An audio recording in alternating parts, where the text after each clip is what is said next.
Hey guys, and welcome back to the channel.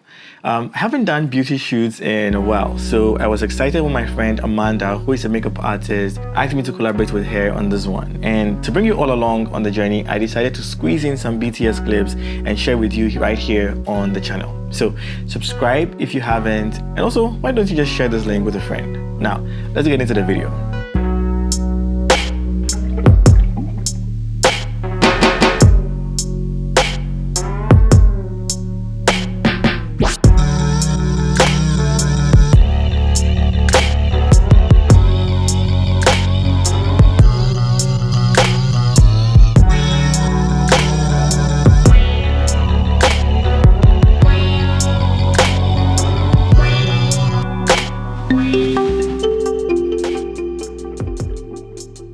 So today I'm using two fantastic LED lights I've been using for a while to create these stunning results. One is the Nanlite FC500B and the Ulanzi 40 watts battery powered LED. Now let me tell you off the bat, these lights are amazing. They're absolute game changers, especially for the way that I work. I get to see the results right in front of my eyes, and that helps me work a lot faster.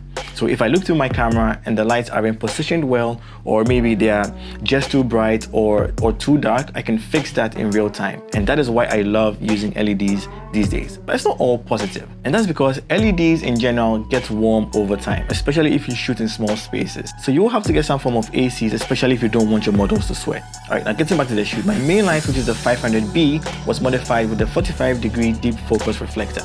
This modifier is very directional, and I love how it creates like really strong contrast in my images, therefore helping to sculpt or shape my subjects perfectly. But because we're all about creating this soft, contrasty beauty image, I slapped on the diffusion material that comes with it, and this just softened those harsh shadows whilst keeping that overall contrast that this modifier produces. Also, if you look towards the back, you will see a little bright light. Now, this is the Ulanzi 40 watts bi-color LED light.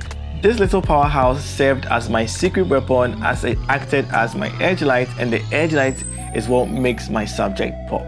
So I use a small cone that comes with it, and this just keeps everything crisp and sharp. Trust me, doing this adds some kind of polish to your images. And before we go any step further, do me a solid and hit that like button if you love these lighting tips, and subscribe for more. It helps out the channel, and I appreciate every one of you who does that. So we have a main light and we have an edge light. Now we need to balance things out. So this is where I brought in my large reflector and placed that underneath the subject just to help bounce some lights back and act as a fill.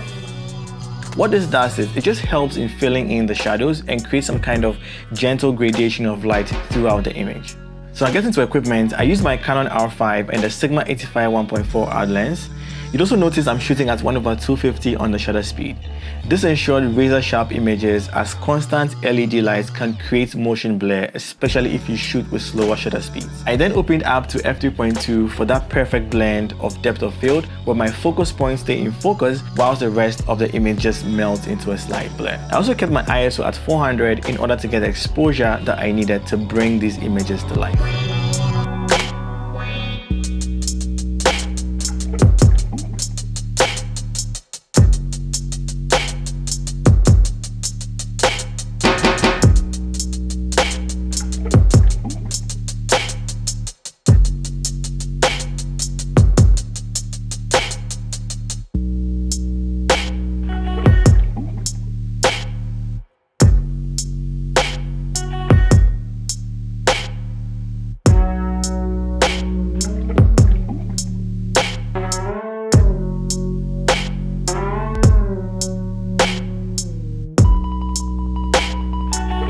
So that's about everything that happened on the shoot. I hope you found some useful nuggets in there, and if you did, check out some of my other videos right here.